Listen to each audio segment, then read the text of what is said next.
He's going to be on the left with a deck near and dear to my heart, green-red aggro, the deck I am playing online right now.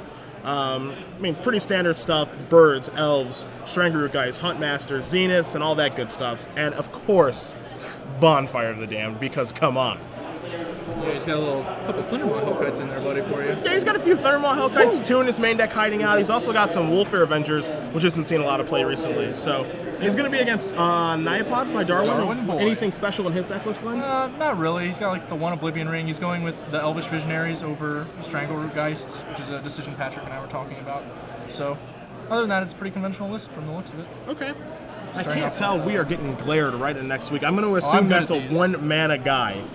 Okay, it's either a bird or an elf. But we're going to see Birthing Pod on Darwin's side. That's a Llanowar Elves up top. That's Llanowar Elves? Okay. Anson-matic style. Oh, wow, you are good. I am good. I'm the Nutblade with the card images. All right, that's fair. Got turn 2 Birthing Pod from Darwin Boy. And so I know we've had a green-red versus Pod matchup before. Pod is one of the most important cards because it's the way for these green-red decks to get an advantage that a non-Pod deck can keep up with. So he has the Pod early. We'll see what he's going to be able to do with it. It normally takes about 2 activations for things to get out of control. So hopefully, Devin will be able to keep up with it. I know that Michael Hetrick regarding Rug Pod said that virtually every time he turned 2 Birthing Podded, he won the game. Yeah. So that's how strong it can be. Yeah, I mean, it is that powerful of a card. I mean, does it cost life? Yes. You know, it costs life to cast, can cost life to activate, all of that stuff, but it is that powerful. Huntmaster probably here? Yep. The Lumberjack is here. Did the glare make that hard for you? No, I was good. I was good on that on the one. Huntmaster. Eyes were ready. Huntmaster is going to put him up to 17. It's going to negate some of the damage that was done as well. And it's also going to create a nice wall, of course, for the Strangleroot Geist and this Llanowar Elf. So it's a slow draw. That was a hope it's a bonfire draw is what that was. But it was a Dismember, so not so bad. Dismember's not terrible. Looking at Devin's deck list, as far as what 5s he can go to, from the 4 to 5 range with his Birthing Pod, there's a Thragtusk here, there's also 2 Thundermaw Hellkites, and there's 1 Wolffair Silverheart. Sure. And if we've seen anything over the course of the day, Wolffair Silverheart is the mere breaker. So taking care of that Huntmaster of the Fells is a way to stop that. To do it. We have a Forest Crag, and we tapped our red source. We have another Crag, so that's not so bad. We're going to attack first. No trade with the Wolf token. Yeah, okay. I can't really see him trading this for half of a Strangleroot Geist. Yeah. Another Crag here, and just a pass looks back. Like, are those 2 Thundermaw Hellkites? Yes. Oh, lordy. It could be showtime at the Apollo next I think turn. we know how Devin's next couple of turns are going. I mean, if he has the 5th land... I think he does. I think he has a 3rd Crag, actually. If he has the 4th land and the Llanowar Elf does not die, then this is going to work out well. And what's even more important, obviously a 5/5 Hasting Dragon is nothing to ignore. But I think killing that Bird of Paradise is also going to be pretty relevant, too. Yep. Darwin looks like he's going to pod for 2 here, is my guess. Turning the birds. And he's going to take the 2. No, he's just sacking to go get a 2. Sure, I think he's... Oh, no, he took the 2 life. He's You're going right. to take the 2 life. He was tapping the land and then he undid it. Okay. So what's our birds turning into? Elvish Visionary? Or we passed 2 of them now, so probably not. Looks like... Thalia.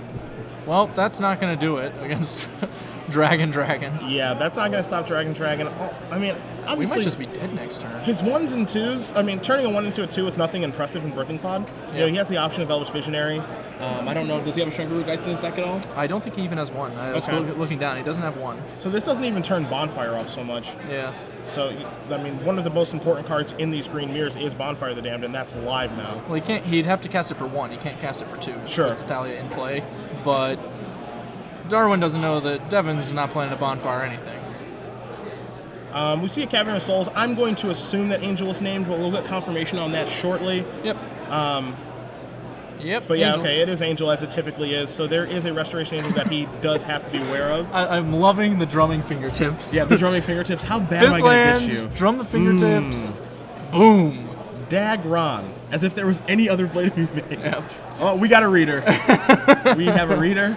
Not the first time Thundermaw Hellkite has been read during my commentating. I'm sure not the first during yours. Eric Froelich had to play against this round 4, round 5, and yeah, he was like, what does that do? Sweet God. Well, Darwin's like, yeah, this is not good. I'm attacking. I like that attack. You're a fan of that? Good. You're also a fan of Stringer, where guys staying back to the first striker? I mean, you know, if you're going to play, you're going to play. Restoration Angel predictably comes into play. Yep. No surprise there. And the race is kind of on right now. We can get a Geist Honored Monk, but that's not going to be effective against the second Thundermaw Hellkite. Yeah, you think you're ready. You think you know, but you have no idea. This is the diary of Thundermaw Hellkite. And if you get that reference, you are old. I do. Yeah, if you get that reference, you are old. So now it's decision-making time. Now, even though Thundermaw Hellkites are coming, and there's already one in play and there's another one coming that Darwin doesn't know about, he still has an active pod. Yeah. Active pod and Township now. Yeah, and he has Township now. So it's not like this game is over, even though there's Thundermaw Hellkites on the horizon. I mean, it's probably over, but it's not like Darwin knows that. Sure. We're going to block. Stringer Geist is going to want to get his block in there. Seems fine. If you want to activate Township, by all means, feel free to do that. Just I'll get my kills Geist me. back. Yeah. Like, probably not going to do that. Or we're going to just... I feel like we're going to go for the Geist Honored Monk. Like, that's what I see myself doing if I were Darwin here. And you feel like you'd be relatively safe? That's going to just wind up punishing him. I can't think of another option. Like, he can go for the Zealous Conscripts and go get a 6, but his only 6 is Wormcoil Engine, I'm pretty sure. Yeah, he can get Thragtusk to gain 5 life. I don't feel like that's especially good, even though he can do it. As weird as that seems. It makes it so he doesn't die to another Thundermaw Hellkite. And then it presents a 5 Sure, for body but it doesn't feel like it's that likely that he would even die to a Thundermaw Hellkite. He does have to lose his Restoration Angel too to do that. That's going to get a Blade Splicer. Blade Splicer. And we'll see what his follow-up is going to be, but this, I mean, it looks like I don't think he has a play other than Oblivion Ring that keeps him alive, and he only has one of those. Okay, so it looks like second Thundermaw Hellkite's going to get it done. Yep. Devin leaning forward, a little anxious, ready to go. He's ready. Can I untap? Can I untap, please? Burninate you. I have some interest in untapping. There's our Golem token. And that's not Oblivion Ring mana. For another Thalia. Alright, well, that's not going to get it done here. Untap Skipoos. I want to know if we're going to drum fingertips again, personally. Okay. I feel like no. I feel like we're just going to do it. We're going to play our land. Oh, they stayed on the land. Survey quickly. All right. Dead you. Boom. Provided he attacks with both. Okay. I like that attack too. Oh, we're thinking. Whoa. What? Whoa. He's a cavern. It's like not even... Whoa. I guess he's thinking maybe his opponent, my opponent is Dismember and can just kill me on the swing back, but he has 2 blockers, so that doesn't seem very reasonable. I mean, Dismember kills him anyway. Yeah, like... I don't know what he's thinking. Yeah, Dismember just kills him anyway. I mean, it surveyed really quickly just to make sure he couldn't lose, which is fine. Dismember puts him down to 4, and then Dragon kills him, so Dismember is not now. I see a lot of people miss that one, though. That was one of the things to bring up. In feature matches, I've definitely seen people, like, they're playing with gut shots and Dismembers in weird spots when the life total, like, the change will kill them, the opponent. Sure. But they don't think about it that way. You know, they think about, if this threat gets removed, I don't have the amount of damage I'm looking for. Sure. And I think that's like a human brain shortcut kind of thing, you know? Like, you've trained yourself to, like, look for one specific thing. And so when you reintroduce something new to the equation, you don't change all of the variables, you just change the one. No, that's definitely true. That sort of thing does happen. It's an easy mistake. Now we're going to look at the sideboard as Devin is up a game, so I'm going to take a look at his sideboard really quickly. He is set up pretty well with his main deck against Green Mirrors because he does have Bonfire. He also does have Thundermaw Hellkites, which he smashed Darwin with that game. But looking into his sideboard, he does have 2 Sword of Feast and Famine, which are reasonable. 2 Pillar of Flames to keep the mana accelerants at bay, so he doesn't get out of, so that Darwin does not get out of control too quickly. He also has another Wolfear Silverheart, and you will find 2 Zealous Conscripts in his board. An interesting card, 4 interesting cards actually in his sideboard, are the 2 Ancient Grudges. And if you guys were here earlier at the show, earlier in the broadcast, excuse me, we don't really like Ancient Grudge against Birthing Pod decks, because if they don't draw Birthing Pod, then you've basically mulliganed, and if you draw Ancient Grudge too late into the game, like after 1 or 2 pod activations, it's fairly irrelevant as well. If you incorporate it as an aggressive sword-based plan, like, it's a reasonable tool to bring in Ancient Grudges because it does kill Golem tokens in addition to the Birthing Pods. Okay. But I would only do that if my plan is to sword up guys. Okay. And because he only has 1 Sword of War and Peace and the 2 Sword of Feast and Famines, I don't think that that's a good plan. Okay. And if we were the 4 Sword of War and Peace version, perhaps. Sure, that would make a little more sense. The other card that's interesting is Grafdigger's Cage, just because it's very good against Birthing Pod, but it falls into the same equation. Yeah, same. So narrow. It's not proactive with my game plan. Like, I'm not a big fan of it's not the angle that you want to be attacking from. How about Darwin? Darwin is actually looking real grim over here, guys. His sideboard has a Bonfire of the Damned that I imagine he'll bring in. And he has some Oblivion Rings, which might be okay. He has Mortar Pod, kind of okay. Acidic Slime, kind of okay. His sideboard is really dedicated to different opponents than the one he is facing. He's got like 3 Plummets, 2 Natural Ends, 4 Celestial Purges. Oh wow! Yeah, he came to game, but yeah, he's not with Darwin. If you're playing zombies, you are dead. Yeah, most likely. So that has probably worked out well for him. There have been a number of black decks performing well. I believe Zombies is one of our undefeated decks, actually. Luckily, they did not run into Darwin, I imagine. Yeah, that would. I mean, obviously they're undefeated, so it looks as though they probably didn't. But I mean, these mirrors are interesting. Typically, what I have found through my playing of green-red online is that it's very bonfire based. I mean, the first thing that you want to do is keep them off of their mana accelerants, of course, so you don't get too far behind due to silver hearts and that sort of thing. So that's where, you know, just a hardcast bonfire for 1 or Pillar of Flame really shines. But when you're behind or the board's fairly even, that's when it's Miracle Bonfire time, and hopefully those things do occur. Sure. But, you know, it's more of who has more Bonfires of the Damned and who has more Wolfhurst Silverhearts. Looking at my deck list, I have 4 Bonfire of the Damned here for Devin, and I have 1 Wolfhurst Silverheart main and 1 on the board, so it's going to have 2 after. For yours? 1 Bonfire of the Damned in the main and 1 in the sideboard. As for getting big, we have the 1 Wolfear Silverheart in the main deck, and we have no Wolfear Silverhearts. Or, sorry, 1 in the sideboard and no Wolfear Silverhearts in the main deck. Okay. Wurmcoil Engine is like our big symmetry breaker, I guess, that we can get to, and Elish Norn if we can make it to the top. Sure, but that's going to be tough in post-boarded games, especially. Okay. It's going to be interesting, because, I mean, right here, Devin has some cards that aren't so good in the green here. He has 3 Rancors, not so great. Yep. Thragtusk Blade Splicer. Yeah, Thragtusk is okay. Wolfer Avenger is okay, but once again, Wolfer Avenger is not very good against Blade Splicer. So he has some cards that he can remove, and he has definitely some cards he can put in. But as you said, on Darwin's side, he doesn't really have a lot of cards to shift in and out. And what's worse is the few cards he does have are not especially high impact. Sure. Bonfire of the Damned is the one that seems like very good. Everything else is just like maybe a slight upgrade to whatever he's taking out. Sure. One of the easiest ways to win sideboarded matches is have high impact cards. Like when you draw your sideboard card, it should be affecting a lot about your game. Like it should be a card that's going to win you the game, and he doesn't have that many of them. Okay. Well, we'll see what happens. I mean, once again, the advantage that Darwin has over Devin, of course, is that he has Birthing Pod in his deck and Devin doesn't. Now, that is one of the rare instances for me where I have seen a Birthing Pod player play Birthing Pod on turn 2 and then just, like, not win. Yep. Yeah, like, he just, like, I can activate it if I want to, and he just lost anyway. It's a Thundermaw Hellkite's world, and we're all just living it. That looks to be the case. As good as Restoration Angel is, it is not good enough to beat that guy. I really like that guy's doing well. He was one of my favorite cards when I saw him spoiled. And it amazed me because people said he was bad. Because it's like, you guys don't remember, like, we played Rorik's Bladewing at one point in our lives. Yeah, like, that was a real card. 5-mana 5/5 Haste Flyer is never bad. And the fact that it has an ability tacked onto it that is positive, there's no way that card's ever going to be bad. It's just, what is the correct home for that card? That ability is actually going to be super positive post-rotation, too, when Lingering Souls will remain one of the most powerful cards in the format. Thundermaw Hellkite is an excellent counter to Lingering Souls. And as you know, as minor as it may seem, you know, these green decks really do rely on their mana accelerants to be able to operate. Yep. Especially with the versions that cut Borderland Ranger. So, you know, those mana accelerants need to live. So killing a Bird of Paradise may seem minor, but that can choke someone on mana so they can't cast their 5-drop, or they can't Miracle Bonfire the Damned for enough, or, you know, they can't Green Sun Zenith for Wolf or Silver. Those things matter. Yep. So, as we're watching them both mulligan to 6, the kind of nice thing here, Glenn, is that green decks do tend to mulligan fairly well. Yeah. You know, I remember one of my favorite quotes from Pro Tour Barcelona was the match between Alex Hayne and Finkel. They both were like, yeah, the 7th card's kind of extra anyway, right? Like, sure. You only really need 6. Man, if you can operate at 6, you're better than me. That's for sure. That 7 card's not extra to me. I need that. But I mean, as they both mulligan here for hopefully reasonable hands, so we can see a rather entertaining game.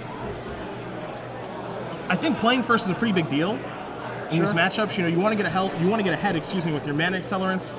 You know, you want to get Birthing Pod active as fast as you can and just get to Wolf or Silverheart as quickly as you can. Darwin may only have 1, but 1 is typically good enough to get it done. I can't remember the last time I saw Wolf or Silverheart actually die in a green mirror. Yeah, so, it doesn't happen. As long as you can get him into play, it's fine. It looks like Darwin took a nice relaxing drink of soda. So Ready to fight, maybe? I don't know. Oh, we're still tanking. That's a tanker's. Oh, we kept. All right. Planes we're leading off with. Interesting. So we kept a hand, I assume, with no one-drop accelerator or no green source. I hope it wasn't no green source. That seems a little looser, but yeah.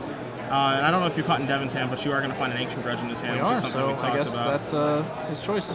Maybe it's because he really wants to get through those Blade Splicers. Ooh, that's not what we wanted to draw. I would probably only go for that Miser's Ancient Grudge. Yeah. We've been punished. We got a Rancor, I think, in our hands as well. Is that what that is? Interesting. I'm wondering when he boarded out now, because I feel like the Rancors would have been where I looked. This is going to be interesting now. This is going to be a Zenith for a Strangler Geist, more than likely. This is going to be interesting now, because if he doesn't draw Birthing Pod or if he doesn't draw Blade Splicer, it's essentially as though he mulliganed twice. Yeah. With those Ancient Grudges, and that's quite the risk to take. Well, on the upside, Darwin's keep really strongly implies a Blade Splicer. I don't think you can keep any no green, like, no starting hand without a Blade Splicer. Sure. You'd like to think that he has a spell to cast. Yeah. And that's pretty much the only one that's going to be like high impact on turn 3. So sure. I would be expecting a Blade Splicer if I were Devin. Obviously, he didn't have that information when he kept his hand, but it looks like he'll probably wind up getting paid based on it. Or I should say paid, because he's still trading half of a bad card for half of a better card. Sure.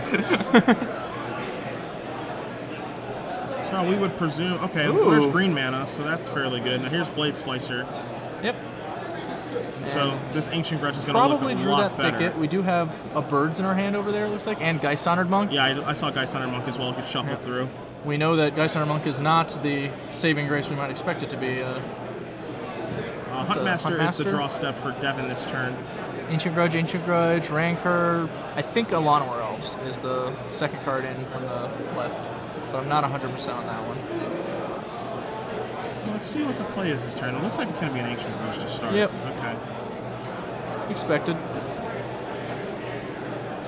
And he's going to get in here for 2. And then I'll probably just play a... You said there was a Llanowar Elf there? Yeah, he doesn't have a land. Yep, Llanowar Elves. God, I'm so good. Yeah, genius. Absolute genius. If they paid for being able to see people's cards in their hand, you'd be rich. You were right about that.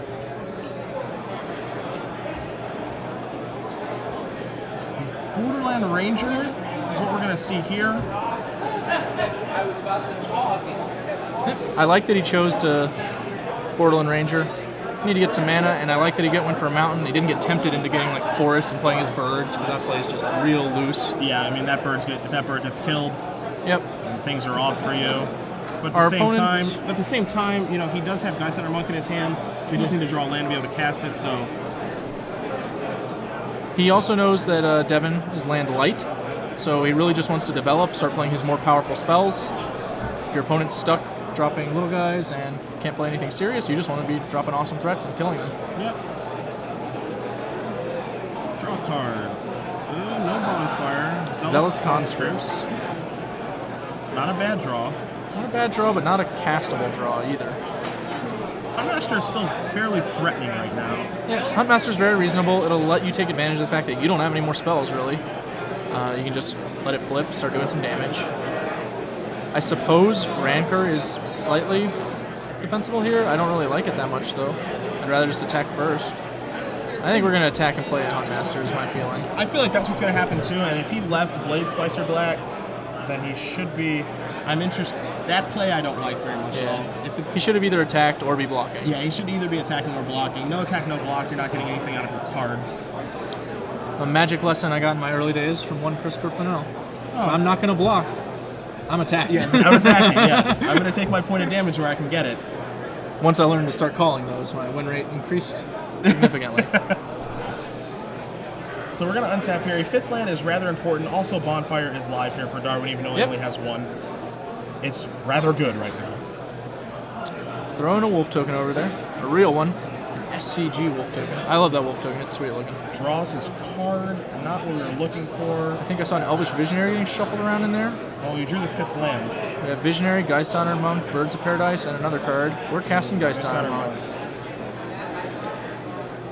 We know our opponent does not have the capacity to cast a Thundermaw Hellkite, so we've got that going for us.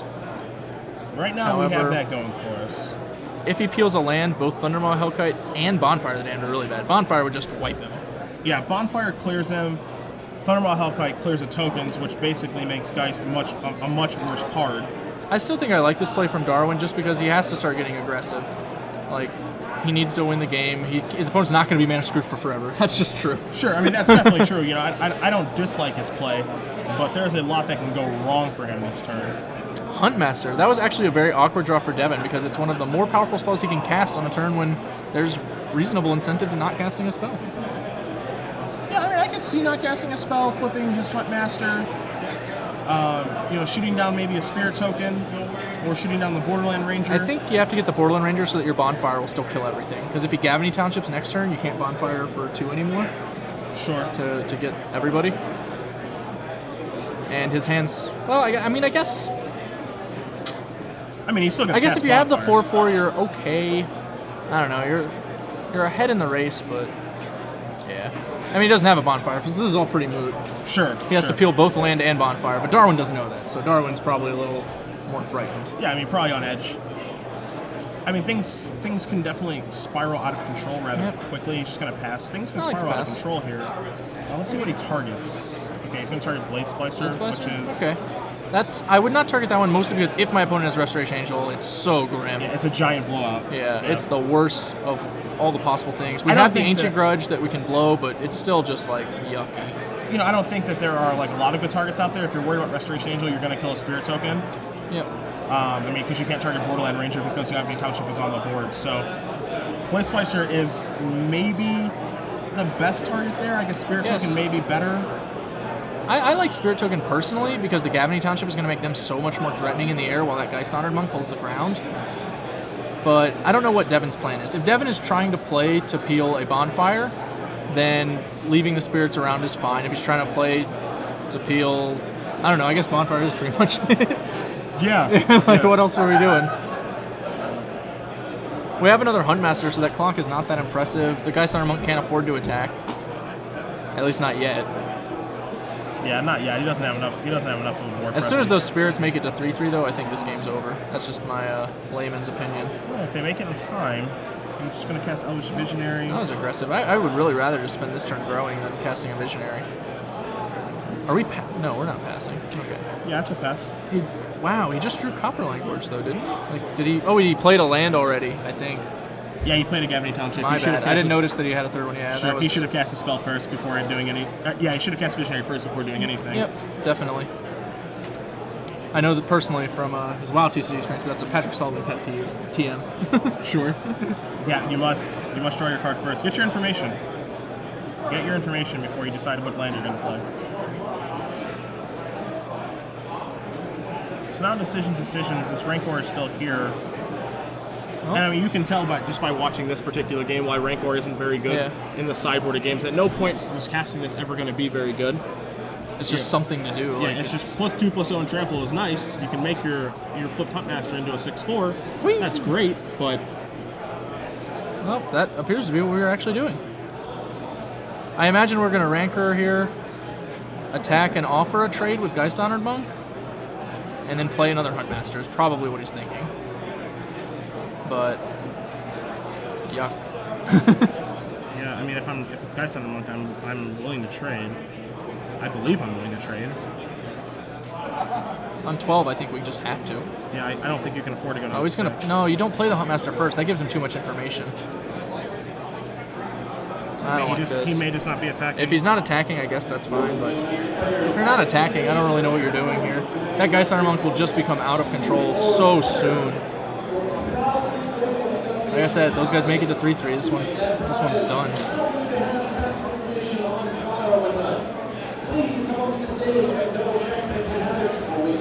I think he's going to pass back, flip down his Huntmaster. Is what it looks like. The problem is that we're playing to stabilize a board where we're not even like really ahead. The Township puts Darwin in the driver's seat, even though he's on a lower life total. He has to play cautiously, right? But he has the better dudes. The Huntmasters will be sweet if we can just start flipping them back and forth.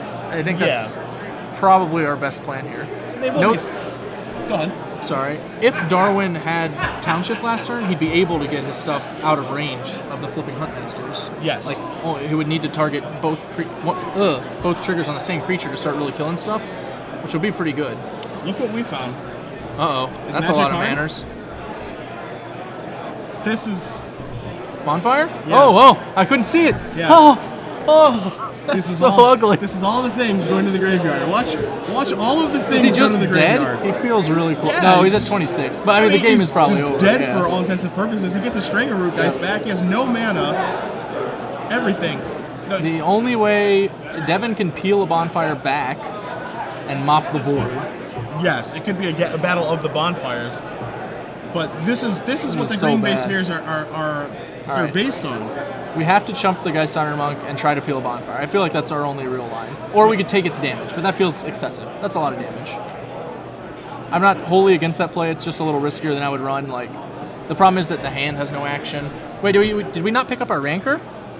I think that Rancor's still in the... Is that a Llanowar Elves? I don't know. That's a Llanowar Elves. Okay, I'm just making sure. I thought he only had 2 red... Oh, he has a 3rd card hidden. I see it now. I only saw 2 cards in his hand and I was worried. Chump blocking is okay. Chump blocking on Geist. I mean, if our plan is to... If our plan is to bonfire him for 2 and peel, then I wouldn't be chump blocking at all. Yeah, that's what I'm saying. Everything. All right, but you have to craft a plan. He didn't block, so I think that plays fine. I would block if I had a spell, but I don't. So, well, we drew that card really fast. Well, that's a bad card. We can cast none of our spells except for the Rancor. Cast that Rancor. You won't. Yeah, which is not the best of turns. See, this is what happens in the green mirrors. This is what I talked about at the top of this game. It's just, you know, you can get yourself in these board stalls really easily. And Darwin has a great way to break these board stalls because he has Pod, because he has Township, but also because he has Bonfire the Damned. Yeah. And even though he was what I would say is like a little bit behind, I mean, it's going to catch you up in no time, which it just showed you there. It can do. I think the game was really close. I think, like, if you're either player, I don't think either player knew whether they were ahead or behind. Like, I think it was, you had to know your opponent's hand to know the truth. Sure. Which was kind of awkward. I know, you know, Devin, you can see, you know, he's assessing some things about, like, what happened that game, what took place. And, you know, if I'm him, based off of what I've lost to that game, you know, I drew 2 Ancient Grudges that game, and they were not good. Yep. They were not good that game. And I feel like that's what he's legitimately thinking right now. He's clearly, like, considering, like, man, what happened? Like, what did I do? Did I do anything wrong? Oh, that spell wasn't very good. That's like the face. Like, I really feel like the Rancor that I have in my hand. That, like, I kind of kept my hand, like, I kept my hand based off of that Rancor. I didn't do anything. Nope. That didn't help me to win at all. And I don't think that that's what this matchup is about. I think you're being a bit rough on him there. I mean, the Rancor did let him flip his Huntmaster. Touche. I missed that one. I always do. But yeah, I agree. I think Devin probably has not played a lot against this matchup, I would assume, and maybe using it as a learning experience. You know what they say, tournaments, not the best playtesting, but it is always good playtesting. I mean, you're going to learn something. Yeah. I promise you will that learn. You will learn something. But this just goes to show, like, you know, you can talk about all of the cards in these matchups. You can talk about the birds and the elves and how important the mana elements are. You know, you can talk about, you know, how powerful Birthing Pod is in this matchup, and if it goes unchecked for a little while, what it can do. You can talk about all of these cards and how powerful they are. The most powerful card in this matchup is Bonfire the Damned. Yeah. Without a doubt. If you're behind, it's going to catch you up just like it did for Darwin. If you're ahead, the game is over. Every time. Every time the game is over. That's why these green decks, you know, that's why I'm such a huge proponent of it. If you are playing a deck with green and red mana, if you're Nyapod, if you're Rug Pod, whatever, this is how you get your legs up in the mirror. And it's just too important. And the card is too important and too swingy not to have 4 copies of it. Yeah. You're just really, you know, we've talked a lot. I know I talk about it a lot because I love to, but, you know, getting lucky, like, you can only get lucky when you try. I know it doesn't make any sense, but, like, you have to run the bonfires. If you want to bonfire people, you have to be the person with bonfires. Yes. Like, you know, you can complain about getting bonfired, but if you play bonfires, you have the opportunity to bonfire someone and just win the game. Now, what Devin doesn't know, and we're not going to tell him this, is that Darwin only has 1 bonfire, and it's in his sideboard. He has 1 and 1. Oh, he has 1 and 1? Okay, so yeah, right. He was 2 outed. Okay, so he was 2 outed, not 1 outed. I doubt that would make him feel better. I'm inclined to agree with you. I know if it was me, it wouldn't make me feel any better. But I take things the wrong way all the time. All the time, yeah. Magic's hard. That's a difficult game. No one said it was easy. I've been told it's a skill game. I've been known to tell people it's a skill game. No, it is also funny to me. People criticize Bonfire or Miracle Mechanic in general as like really variance-inducing. They think of the games as all variance, but like when a Miracle wins you the game, it didn't win you the game because you got lucky. It won you the game because you put it in your deck. Yes. That's not lucky. Like, you chose to play that card. It comes with pros and cons. You enjoy the cons. You enjoy the pros. Yes. Like, those are the truth. This is one of the times that you enjoyed the pros. The Miracle Mechanic is the most accurate manifestation of one of my favorite maxims. That was a lot of M sounds. Yes. Which is, we put the cards in our deck so we can draw. That's correct. That's Literally draw them. Correct. He drew it that game, and the game ended on the spot. That's part of the reason that you play that card in your deck. Yep. And deck building is a skill. That is probably, I'm sure there are a number of people who would argue, is the greatest skill in Magic. I don't think that that's true right now in Standard. I think you make choices, but I think your type play is going to get you a lot farther. The stock lists are pretty strong. All the cards are so powerful that even your minor mistakes don't really get punished that often in deck building. Sure. But your technical play, you mess up that, you will be punished because your opponent's cards are so strong. They'll take you out of the game. Yeah, that you can't afford to make a mistake. When the cards are as strong as they are in Standard right now, when cards are like Bonfire the Dam, Delver, Secret, Snapcaster Mage, you have to manage your resources correctly. You know, you have to maximize your mana, all sorts of things of that nature in order to win now. You have to win the games you're not supposed to win and make sure you don't give away any of the ones you are. That's true. And it's nice to have, as they both mulligan to 6 right now, Again. It's nice to see, you know, Bonfire is a card that lets you win the games you're not supposed to win. And that may sound a little bit stupid, but I think it's healthy to have cards like that. Yeah, it's very healthy. Variance is in fact a part of Magic. We all know this, and people criticize it or complain or whatever, but it's definitely something that's important. And it's also just important at every level. You want people to have these swingy games. Like, these are the games people are excited about, or the games they talk otherwise about, I should say. Yeah. You know, so it's good. So they're both going to go to 6 here. Once again, you know, the beginning stages of the game, as far as what's important, you know, you want to get off the ground fairly quickly with your mana accelerants. That's what both players want to accomplish. Devin's side, he wants to get an early pod out and active so he can get things off and rolling with Birthing Pod and that form of card advantage. For Devin, you know, it's just super important for him. Bonfire is the most important card that he's going to have in his deck. Fortunately, he has 4 copies. And also, he has the 2 copies of Wolf or Silver too that he's going to want to get to. Hopefully, and the way that we saw him thinking in between games, he realized that I don't need to be Ancient Grudging him. Yeah. I don't need to be Rancoring him. There are other avenues to victory that I can take that are much more consistent. Darwin's playing the deck that's designed to generate incremental value with trades like that, not Devin. Yes. Darwin has more cards that are relevant in the matchup, I want to say, but he has less of the one that matters, and the cards he has, like Birthing Pod, they're important, but they're not as high impact, and Devin's Bonfires will trump them, which is most important. Agreed. And he starts with Llanowar Elf here. Oh, still have a Rancor. Still have a Rancor, which I don't like. I think we have 2. I think we might have 2.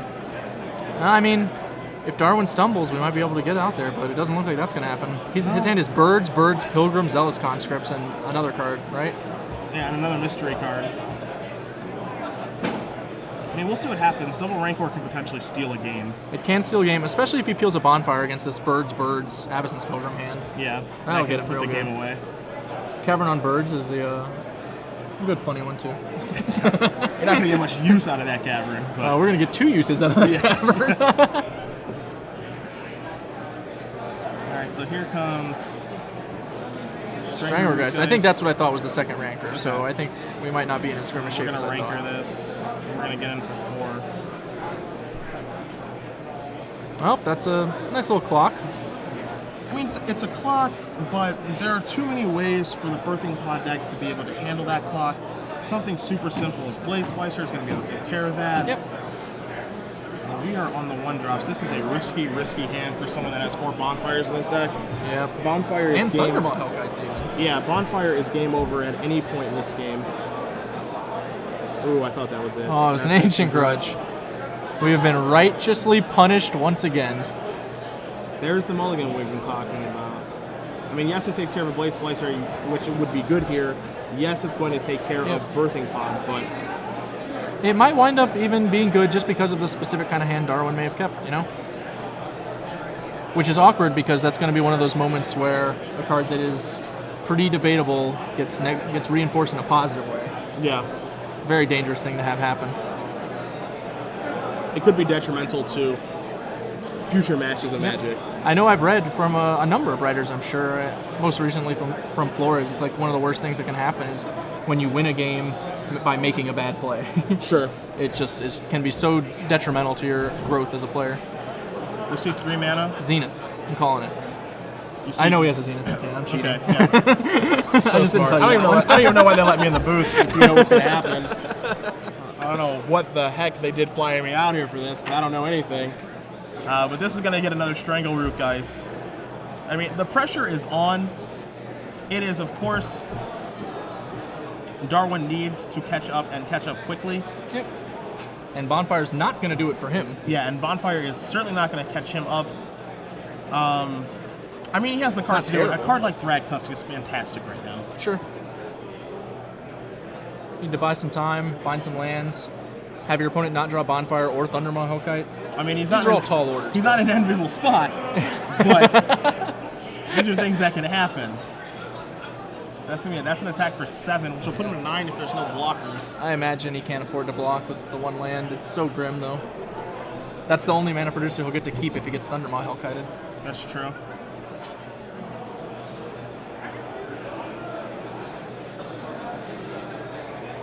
Devin realistically threatening lethal in the next turn. Darwin knows there are a number of cards that could kill him. I think those cards are probably going to kill him whether he blocks or not, even if he gets another turn off the clock. Yeah, I would agree with that. I mean, one of the cards that's going to slow him down, that's going to stop Thundermaw Hellkite from being it out, is if he does trade with Llanowar this turn. That makes that stops that line of play from losing to that, which is reasonable. Reasonable.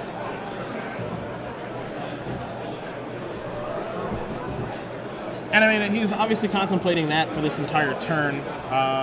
Ooh, okay. I did not expect that block. Blocking at the normal Strangleroot Geist? Whoa, that was curious and curiouser.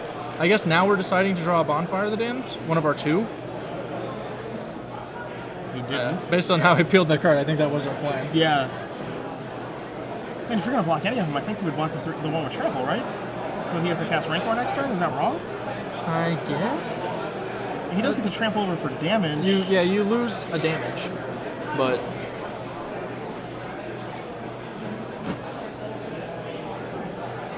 Two mana, this. This is going to be really awkward. Yeah. Devin's just going to keep applying pressure. He doesn't really have to do anything else. He has... Not a Bonfire. Not a Bonfire there. I see that he has the Ancient Grudge. I think he has a Huntmaster now? I think that's what he drew. He's a quick shuffler. Which is a good skill, incidentally, for those of you watching the broadcast. Shuffle the card you draw into your hand very quickly, so your opponent won't be able to figure out how you're organizing your hand, etc., etc. Do you feel like Rancor is winning this game? Like, just incidentally? Yes, incidentally is the exact word I was going to say. Okay, because that's how I feel right now. Perhaps, yeah, that's exactly how I feel right now. Yeah. Like, just based off of, like, Darwin's draw of, like, I've had to cast Mana Dorks every game, so I've done nothing. So I'm being, like, punished by the Rancor draw. That's the funny thing is, like, a lot of cards will win games when your opponents aren't really playing Magic, you know? Darwin has not progressed to the playing Magic stage of Magic. So, sure. Like, I mean, chunk Devin blocking has. here is just like... It's all grim. There's Yeah, nothing good going on here. All of our plays suck. I mean, if he wants to turn... see, I don't like that one either. Now we double block? No, because now we can't draw the What are we doing? Because now we can't turn on Bonfire. We definitely blocked the Trampling guy to turn on our Bonfire peel. I mean, we've only got a 2-outer, but when you only have a 2-outer, that just means you got to draw your 2-outer. Yeah, I mean, he drew one of his 2-outers last time, and now that would be in play, so... If he draws Bonfire here, it's like not even... I mean, it's okay, but it's not great. But he's going to 2 if he draws Bonfire now. Yes.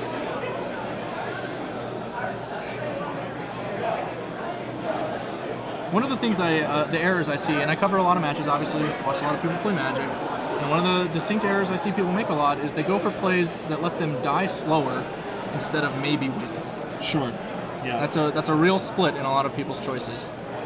And dying slower is functionally the same as dying immediately. Yes. So, death is death.